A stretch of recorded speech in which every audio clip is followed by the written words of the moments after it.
21 मई 1991। इस दिन की एक घटना ने भारत की आत्मा को झकझोर कर रख दिया था। इस दिन एक ऐसा नेता हमसे छीन लिया गया जो भारत को 21वीं सदी की ओर ले जा रहा था। ये कहानी है राजीव गांधी की, एक पायलट से प्रधानमंत्री बनने तक की, साधारण जीवन से लेकर एक क्रूर हत्या तक की। 21 मई को राजीव गांधी की पुण्यतिथि है।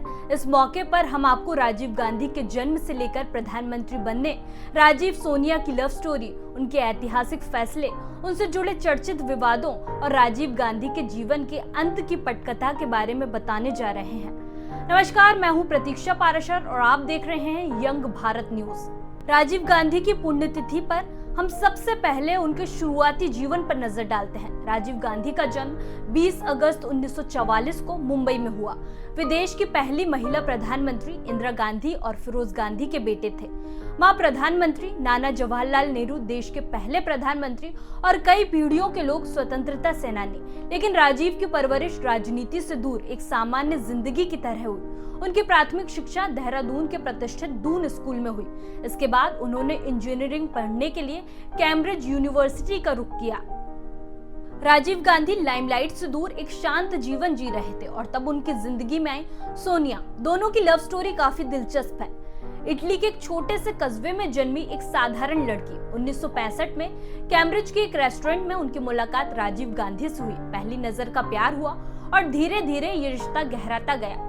सोनिया को बाद में पता चला कि राजीव सिर्फ एक आम छात्र नहीं बल्कि भारत के सबसे बड़े राजनीतिक परिवार से आते हैं। शुरुआत में सोनिया के पिता दोनों के रिश्ते के लिए राजी नहीं थे, लेकिन राजीव गांधी से मुलाकात के बाद उन्होंने अपना फैसला बदल लिया और शादी के लिए हाँ कर दी। इसके बाद दोनों ने शादी की और भारत आ गए। राजीव गांधी को पायलट बनना था। उन्होंने इंडियन एयरलाइंस के साथ बतौर कमर्शियल पायलट करियर शुरू किया।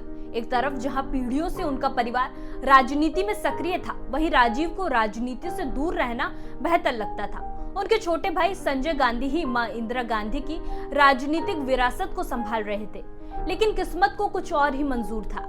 1980 में संजय गांधी की एक विमान दुर्घटना में जान चली गई। इंदिरा गांधी पर गहरा आघात हुआ और उन्होंने बेटे राजीव से आग्रह किया कि तुम्हें अब देश के लिए आना होगा।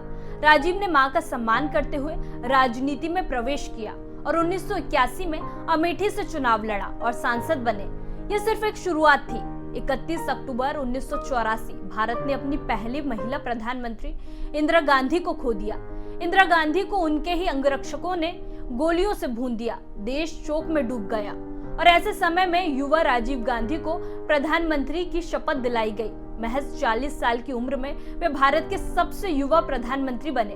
1984 के चुनाव में कांग्रेस ने 414 सीटें जीतकर ऐतिहासिक बहुमत हासिल किया। ये किसी भी पार्टी के लिए अब तक का सबसे बड़ा जनादेश था।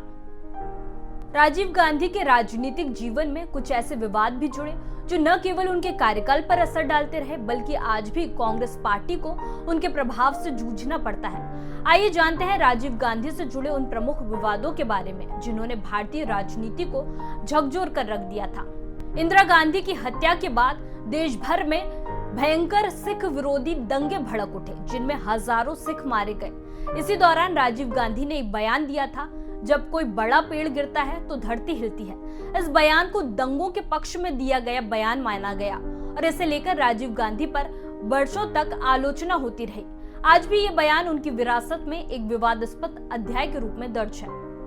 1985 में सुप्रीम कोर्ट ने शाहबानो नाम की एक तलाकशुदा मुस्लिम महिला को गुजारा भत्ता देने का फैसला सुनाया था। ये फैसला महिलाओं के अधिकारों की दिशा में बड़ा कदम था, लेकिन मुस्लिम समुदाय के एक वर्ग के विरोध के बाद राजीव गांधी सरकार ने 1986 में मुस्लिम महिला विवाह विच्छेद पर संरक्षण अधिनियम पारित कर दिया, जिससे सुप्रीम कोर्ट का फैसला अप्रभावी हो गया।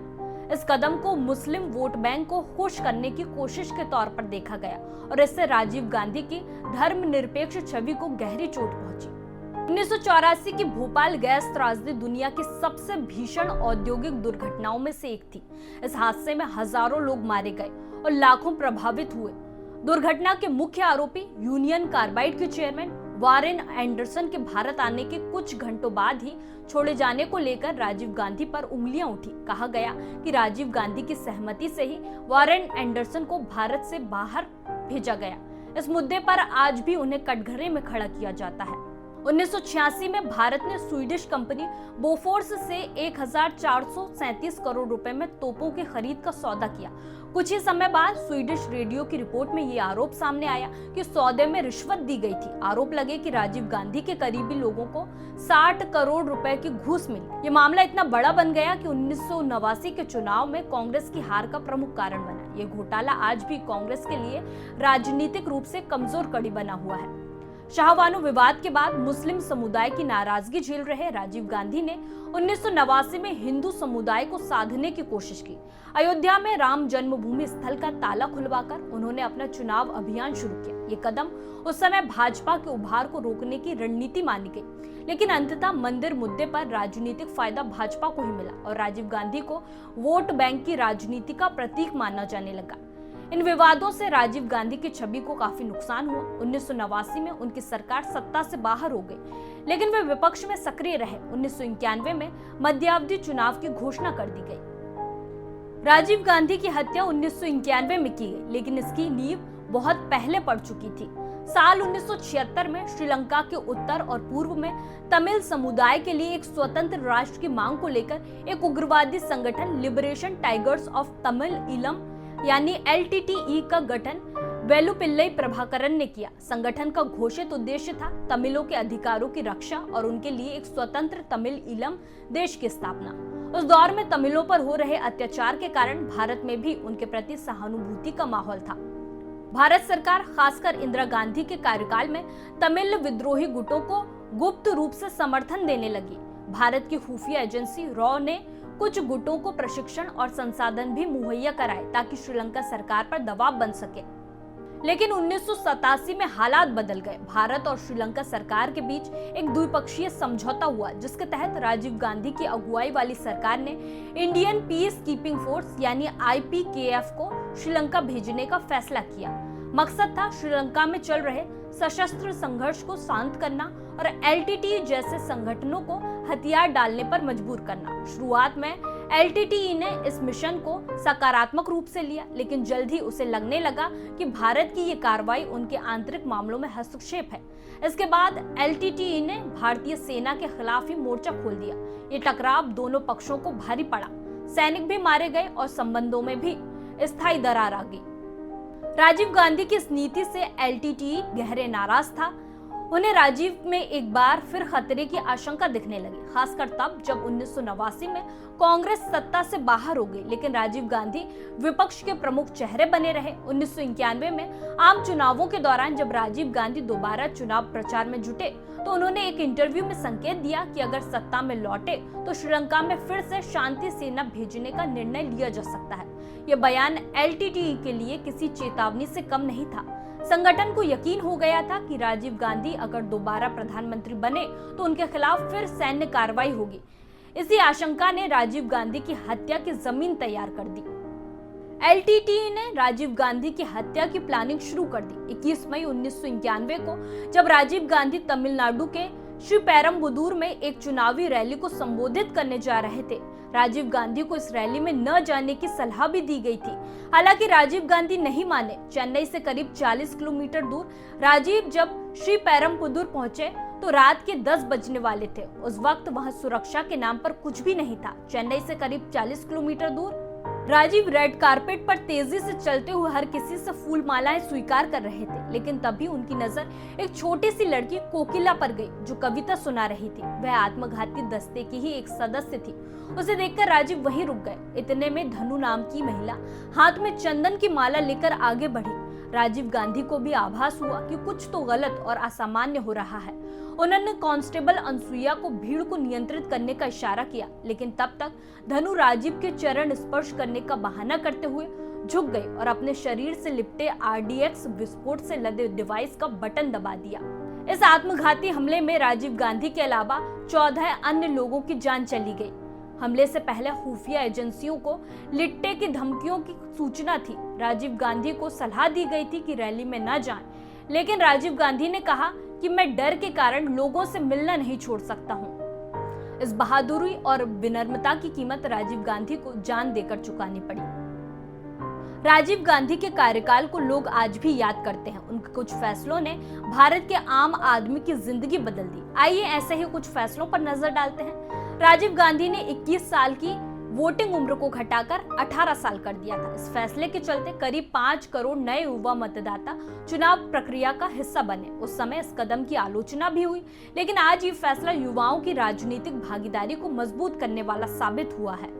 राजीव गांधी तकनीक में विश्वास रखते थे और चुनावों में पारदर्शिता लाना चाहते थे। उन्होंने इलेक्ट्रॉनिक वोटिंग मशीन यानी ईवीएम के इस्तेमाल को प्रोत्साहित किया ताकि चुनावों में धांधली कम हो और प्रक्रिया ज्यादा भरोसेमंद बने। ये फैसला भारत के चुनावी इतिहास में एक बड़ा बदलाव साबित हुआ। राजीव गांधी का मानना था कि देश की असली शक्ति गांवों में है। उन्होंने पंचायती राज व्यवस्था को मजबूत करने के लिए संविधान में संशोधन कर ग्राम पंचायतों को वित्तीय और राजनीतिक अधिकार दिलाए।